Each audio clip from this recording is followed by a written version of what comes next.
maybe you want to hide your back so you know what you're feeling. So you click this and you just click. No, I'm not going to fill the outline.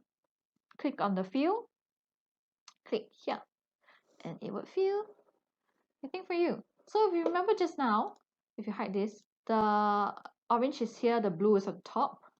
So you can rotate the color, okay, which is using this, but I find it very difficult to control.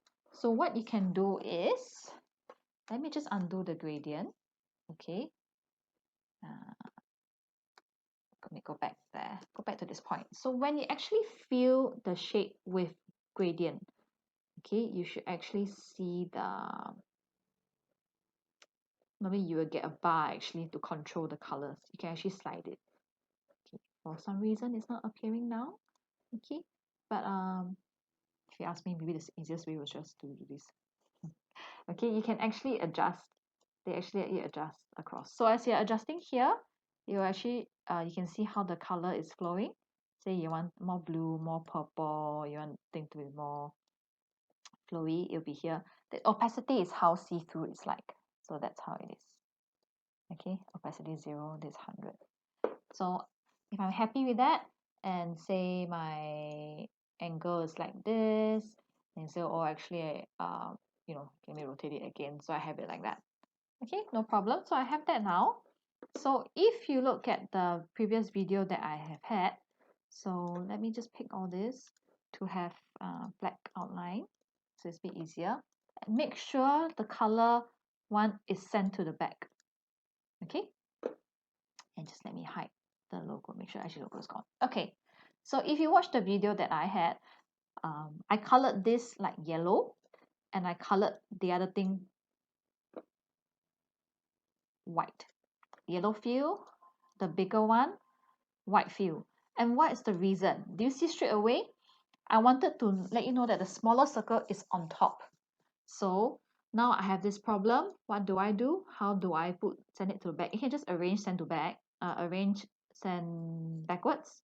Okay, so you can see the yellow is on top of the white. So when you have the yellow on top of the white, you're telling the computer that you, so it's clearer for you. So what happens here? I have my Pathfinder, window Pathfinder. Okay, here you are. So we have the different functions. I've already showed you. I'll do it separately to just a recap in case this video gets too long. Okay, Pathfinder is there. So I'm using the minus front. So I want to minus the front, which is yellow, away from this white. I basically want to create a donut.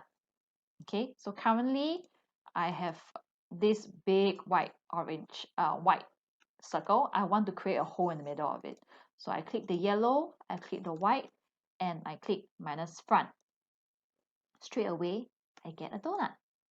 Okay, so same thing here for the Instagram logo. Let's see what's the next one I need to have. Let me show. I need to minus away.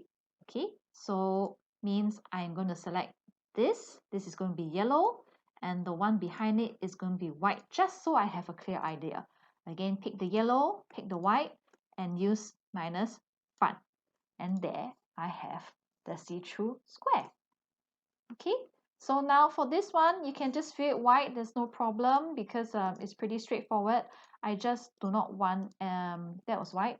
I just don't want any black outline on my items. So just click on the outline stroke, none, and I'm done with my Instagram logo. Okay, so we're using minus front here. Basically, just let me show you again. If I have a circle and I draw a hexagon shape, I want it to have a hexagon in the center of it. Okay, or even off center. Okay, just let me fill it yellow. So you realize I've filled the whole thing yellow actually. Okay, so this yellow is just to show you that this is in front, the circles at the back. So if I select this minus front, do you see what I got here? Okay, so that's the concept of minus front in Pathfinder. If I undo this and I actually have this, so what happens? Make a guess. Okay, if I want this circle, let's see if I make a clipping mask now. Let's see what happens. I get this shape. Okay, if I put the yellow behind. Okay, and I make clipping mask, I get this. Okay, so have some fun with the Pathfinder clipping mask. They are all different effects. It's quite fun when you create a logo. I will do a separate one with my voiceover for Pathfinders. So thank you very much for watching this tracing Instagram logo exercise. So if I had a YouTube video, which I actually do, this is when I say, please comment if you have any questions, press like and press subscribe so that Miss Ang can get a lot of followers, but there's no revenue. Okay, thank you very much. See ya.